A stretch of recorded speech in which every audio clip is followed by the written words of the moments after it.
made this video for the most part for the folks that whenever somebody on Facebook posts, how much boost are you running? This is for the fellas that come in and say 20, 21, 22 pounds of boost.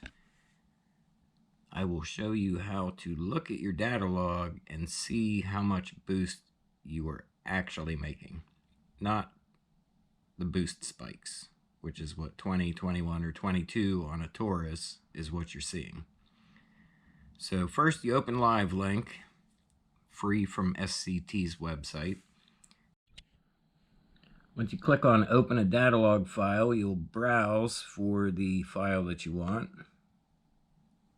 This right here is a Livernois E30 tune from about 2 years ago.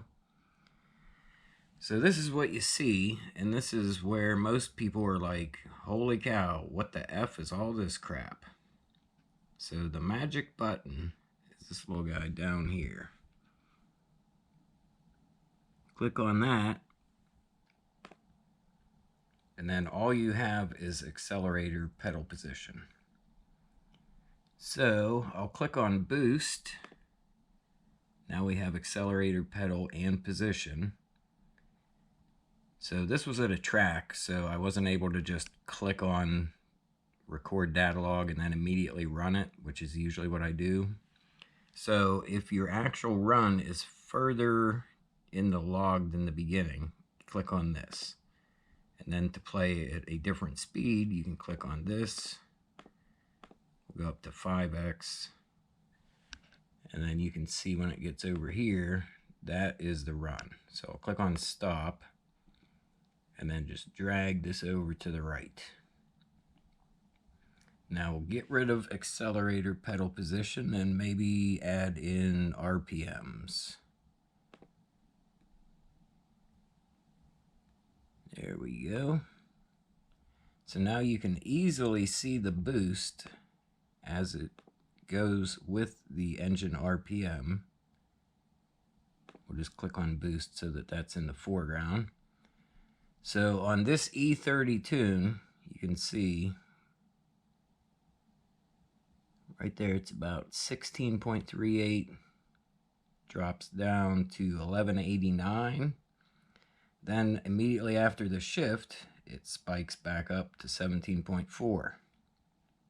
Then through second gear, you can see it's about 14, then drops down to 13, then to 12.6.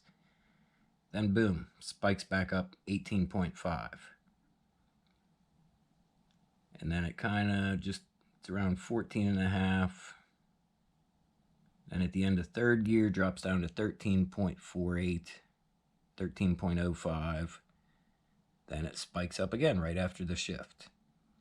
Then fourth gear, looks like it's about 15, 14.6, 15 PSI through fourth gear.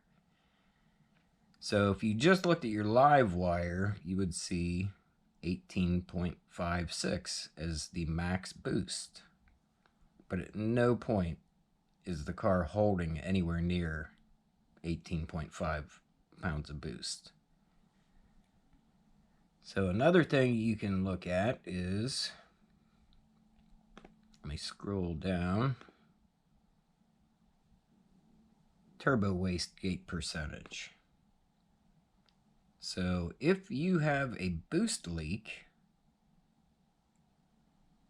you will see your turbo wastegate percentage go up to 100, and it'll just stay pegged at 100 because boost is leaking out.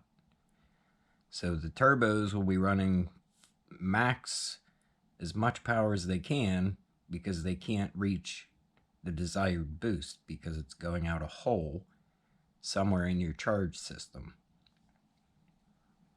As you can see on this run, the highest it gets, third gear gets up to about 88%, which means they're working 88% of the time.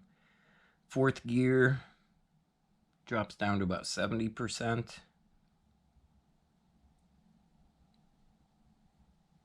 But yeah, that's how you look at individual things so that you can see what is actually going on with your own car. So what I used to always do, and I highly recommend this, when your car is running perfect, do a data log, 0 to 80, 0 to 100, whatever you can do safely. Do one about once a month. That way, when something's wrong with your car and you're trying to figure out if something's normal in the log, you can compare it to when your car was running perfectly and know what that particular thing that you're looking at would be at. Oh, here's another fun one. Knock sensor. Always good to make sure you're not experiencing a lot of positive knock when you're running a full quarter-mile run. So you can see mine got down to negative 1.5 and no positive knock, which is a good thing.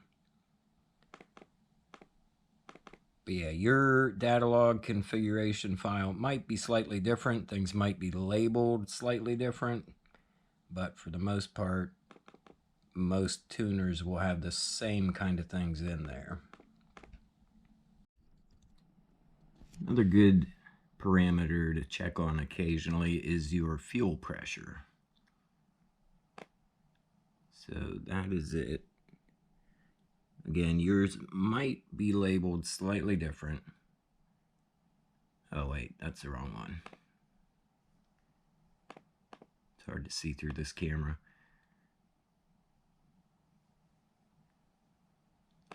There she is.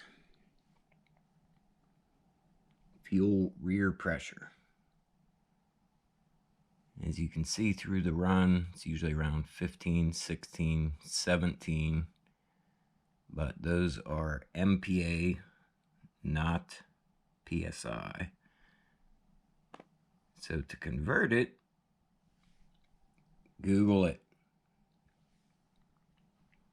So on my gearhead tune, typically it would be pegged at 19.9, which as you can see is about 2,800, 2,900 PSI.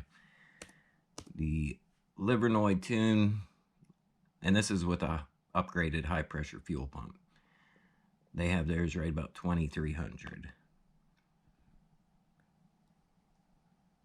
So if you tune and data log in the summer when it's warm out, it would be a good idea to also check your fuel pressure in the winter.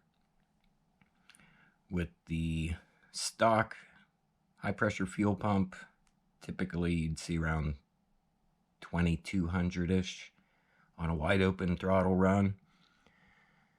You might see it dip below 2,000, which we'll get back to the converter. 2,000 be roughly 14 MPA. But if you see it start dipping down to like 1,600, then I would start to worry, which would be about 11 MPA. So good idea to check that every now and again. Don't want your fuel pressure dropping too low. Lean is mean. But yeah, any questions, throw them in the comments. If I don't know the answer, I'm sure someone smarter than me will read the comment and answer your question. But yeah, it's good practice to do data logs early, often. Do them before your car breaks. That way, when you're having issues, you can compare the two logs and try to narrow down what's going on with it and fix it a little quicker.